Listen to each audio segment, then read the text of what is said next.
பழனிசாமி இந்த உறவுல போன காரத்துடைய உச்சம் கடந்த வாரத்தெல்லாம் பார்த்தோம். அது சற்றே தணிந்து வருதோ உங்க பார்வையில்? இல்ல திரு பழனிசாமி உறுதியா இருக்கிறார் பாஜக கூட்டணி கிடையாது அப்படிங்கிறது தான் அவருடைய பேட்டி உணர்த்துதுன்னு நினைக்கிறீங்களா? இல்லை, எடப்பாடி பழனிசாமி அப்படி உறுதியாக இருப்பதாக இருந்தால் அவருடைய பதில் என்னவாக இருந்திருக்கணும்னா, சித்தாந்த ரீதியில் பாஜகவுக்கு எங்களுக்கும் ஒத்து வராது, அதனால மைனாரிட்டி பட் வெவ்வேறு விஷயங்கள் இருக்கு, அதுக்கு ஒரு கொள்கை ரீதியாக எங்களால் அவர்களோடு இணைந்து பயணிக்க முடியாது என்பதாகத்தான் அந்த பதில் இருந்திருக்கணும்.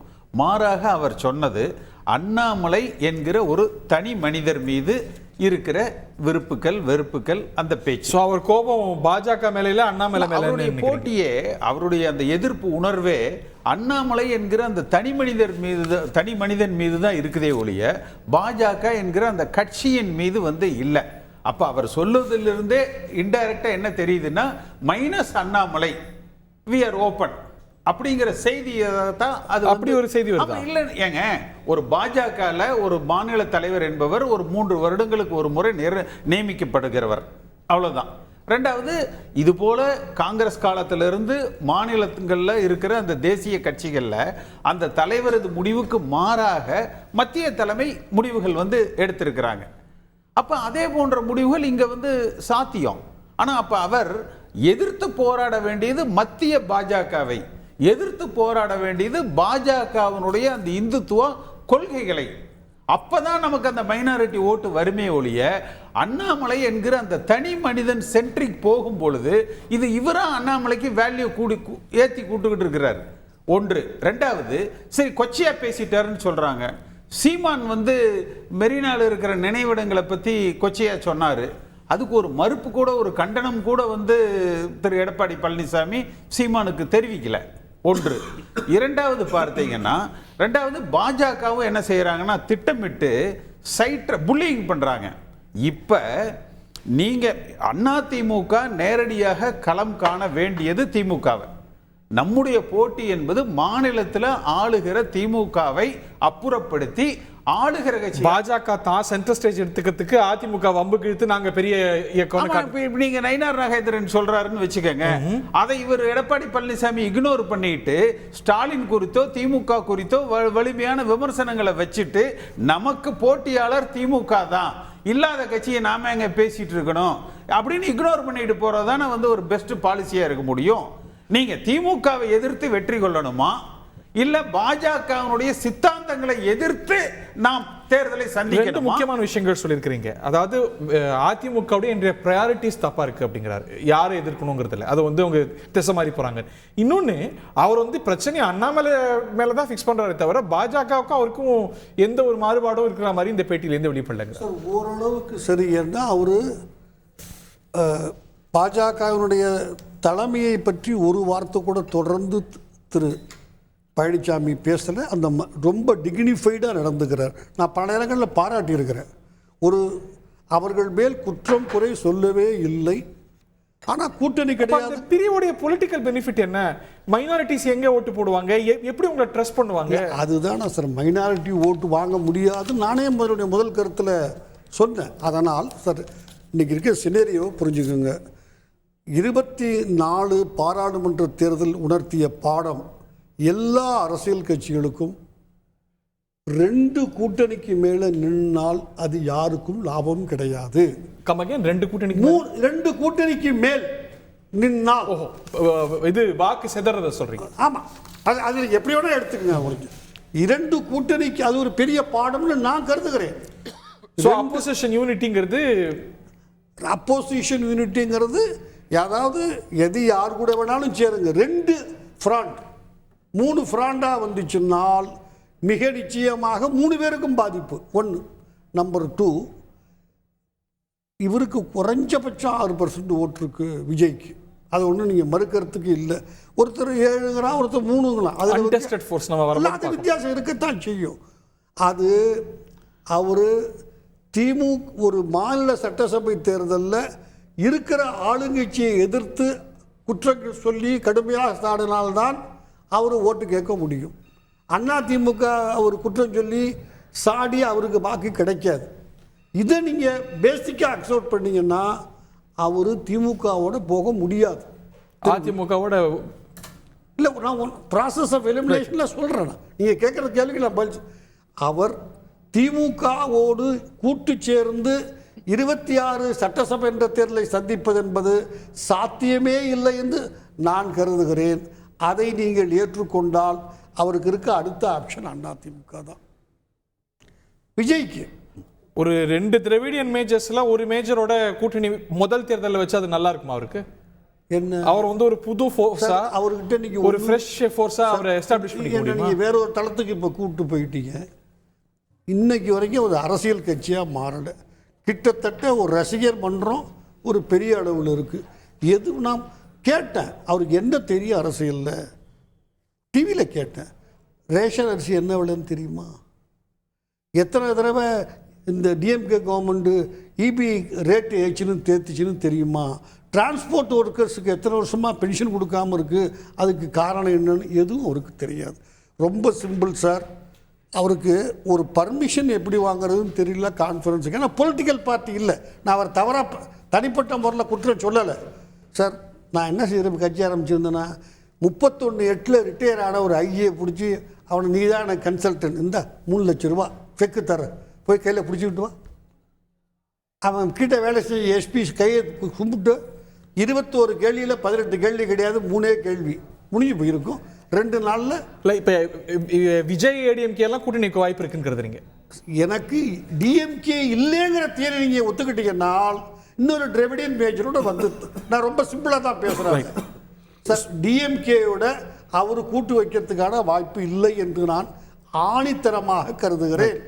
அதை நீங்கள் ஏற்றுக்கிட்டீங்கன்னா சார், நான் எங்கேயாவது ஆரம்பிக்கணும் இல்லையா, அங்கே ஆரம்பிக்கிறேன். ஓகே, அதை ஒத்துக்கிட்டீங்கன்னா இது 2 இருந்துச்சுன்னால் அவர்களுக்கு திரு எடப்பாடி பழனிசாமிக்கு பாஜக நான் புரிந்து கொண்ட வரை அவர் முதலமைச்சர் 26 கேண்டிடேட்னு ஒத்துக்க தயாராக இருக்கிறாங்க. பல வார்த்தைகள் சொன்னதெல்லாம் பிஜேபி ஏடிஎம்கே விஜய் எல்லாம் ஒரு அணியில் வர வாய்ப்பு இருக்குங்க. என்ன தப்பு, என்ன கட்சியில் புரிஞ்சுக்குங்க.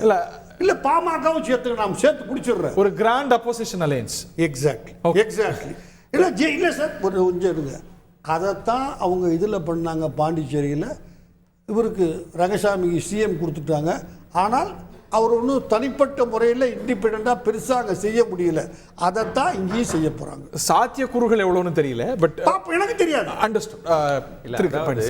திரு தமிழ்மணி அவர்கள் சொல்கிற மாதிரி 1-to-1 DMK alliance versus ADMK alliance என்பதற்கான வாய்ப்புகள் வந்து கிட்டத்தட்ட இல்லை அப்படிங்கிற அந்த நிதர்சனத்தை நாம் உணரணும்.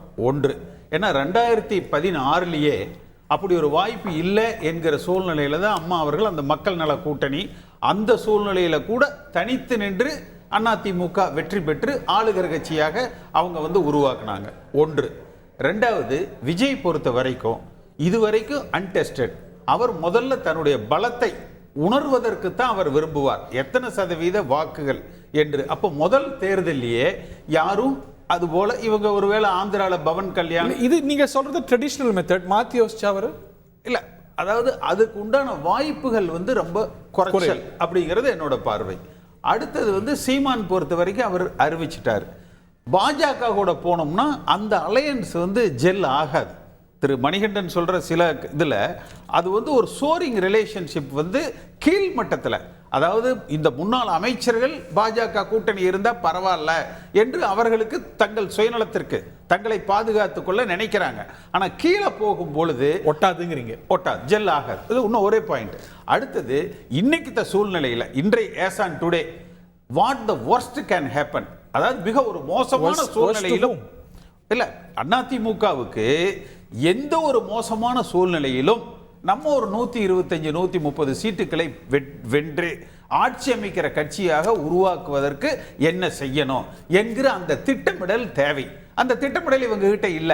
துரைமுருகனுக்கும் ரஜினிகாந்துக்கும் ஒரு பிரச்சனை வந்தா நம்ம யாரை ஆதரிக்கணும்? துரைமுருகனை ஆதரிச்சா திமுக அதிமுக ஓட்டு போடுவாங்களா? ரஜினிகாந்த் ஆதரிச்சீங்கன்னா ரஜினிகாந்தனுடைய ரசிகர்கள் ஒரு 10 பேராவது அதிமுக ஓட்டு போடுவான். நீங்க உடனே வரிச்சு கட்டிக்கிட்டு துரைமுருகனுக்கு ஆதரவாக ரஜினிகாந்துக்கு எதிராக நீங்க பேசுனீங்கன்னா ஏதாவது ஒரு திமுக ஓட்டு அதிமுகவுக்கு வருமா? அப்ப அதுல வேற என்ன அரசியல் கணக்கு இருக்கோ? இல்ல அதுல வந்து எந்த அரசியல் கருத்து இல்ல.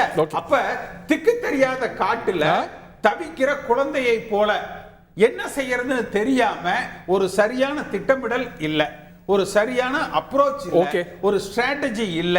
அப்ப ஒரு வழி தெரியாம திணறிக்கிட்டு இருக்காங்க. அந்த ஸ்ட்ராட்டஜி கிளாரிட்டி பிஜேபி இருக்கிறதா பாக்குறீங்களா திரு ரமேஷ் சேதுராமன்? இப்போ போன வாரம் வரைக்கும் அதிமுகவை கடுமையா திட்டு, இந்த வாரம் வந்து நயனார் நாகேந்திரன் அன்பால திரு பொங்கலூர் சேலம் மணிகண்டன் சொல்றாரு லவ் லெட்டர் எழுதுறாங்கன்னு. என்ன நீங்க எல்லாரும் என்னவோ புதுசா நடக்கிற மாதிரியும் இது வரைக்கும் தமிழக அரசியல் இப்படிலாம் நடக்கவே இல்லைங்கிற மாதிரியும் பேசினா எப்படி இருக்கு இருக்கும். வந்து இவர் என்ன திட்டுவாரு, அவர் நான் இன்னும் மோசமா திட்டுவேன், ஆனா கடைசியில ஒன்னா சேர்ந்து போன்ற மாதிரி கடந்த காலங்களெல்லாம் எவ்வளவோ நடந்திருக்கு, எவ்வளவு இடங்கள்ல நடந்திருக்கு. அப்புறம் சேரும் போது கண்கள் பணித்தது இதயம் இனித்ததுன்னு பேசிக்கிறது எல்லாமும் பார்த்திருக்கோம். அதனால இது ஒண்ணும் புதுசு ஒன்றும் கிடையாது. அதே நேரத்துல கூட்டணி அப்படின்னு நம்ம வந்தது அப்படின்னு பார்த்தோம்னா அரசியலை பொறுத்த வரைக்கும் தேர்தல்னு வந்துட்டா விஷயம் ஆட்சியை பிடிக்கணும், பதவி அதிகாரம் வேணும், அதுக்கு நீங்க தேர்தல்ல வெற்றி பெறணும், தேர்தல்ல அதுவும் பெரும்பான்மையுடன் வெற்றி பெறணும், அது வேணும்னா அதுக்கு நம்பர்ஸ் வேணும்.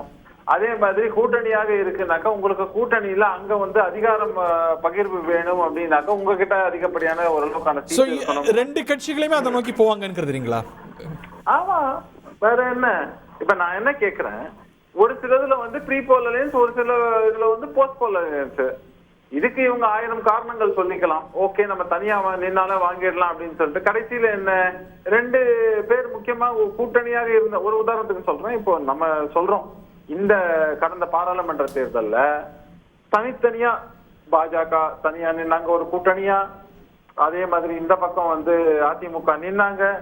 சரி, திமுக 40 சீட்டும் வாங்கிட்டாங்க. 2 பேரும் ஒருவேளை கூட்டணியில இருந்திருந்தா நீங்க வந்து இந்த சைடு பிளஸ் அந்த சைடு அதுல மொத்தமான ஒரு ஓட்டுல வந்து ஒரு 5% கூட குறைச்சிக்குங்க. அப்படின்னா எவ்வளவு சீட்டுகளை இவர்கள் பெற்றிருக்க முடியும் அப்படிங்கறது ஒரு கால்குலேஷன். 1+1 அரசியல்ல 2வா இருக்கணுங்கிற அவசியம் இல்ல, 0வா இருக்கலாம், ஒண்ணும் இல்ல, 1.5 இருக்கலாம், 3ஆவும் 0வா கூட அது வேற கணக்கு. அதான் சொல்றேன். ஆனா நான் சொல்றது வந்து ஒரு கன்சர்வேட்டிவ் நம்பருக்காக நான் சொல்றேன். அப்படி இருக்கும்போது அதிமுக என்ன கணக்கு போட்டாங்கன்னா சிறுபான்மை ஓட்டுகள் நமக்கு அப்படியே வந்துடும். அதுக்குதான் எஸ்டிபிஐ போன்ற கட்சிகள் எல்லாம் வந்து உள்ள கொண்டு வந்தாங்க. கொண்டு வந்துட்டு என்ன சொன்னாங்க, சிறுபான்மை வாக்குகள் எல்லாம் அப்படியே எங்களுக்கு வந்துடும். நான் ஆரம்பத்துட்டே சொல்லியிருக்கேன், இது வந்து இமேஜினரி ஓட்ஸ். நீங்க வந்து வருவதாக நினைத்து கொள்ளக்கூடிய ஒரு இது, அது 1% இருக்கட்டும், 0.5% இருக்கட்டும், 5% இருக்கட்டும், அதெல்லாம் உங்களை பொறுத்த வரைக்கும் இமேஜினரி ஓட்ஸ் உங்களுக்கு போடவே மாட்டாங்க அப்படின்னு தான் சொன்னோம். அதுதான் நடந்தது. காரணம் என்னன்னா, நீங்க அவங்க பூத்வாதியான ஓட்டுக்கான எவ்வளவு ஓட்டு வந்திருக்குங்கிற லிஸ்ட் எல்லாம் அவங்க கிட்ட இருக்கும். செய்திகளை உடனுக்குடன் தெரிந்து கொள்ள உடனே சப்ஸ்கிரைப் பண்ணுங்க.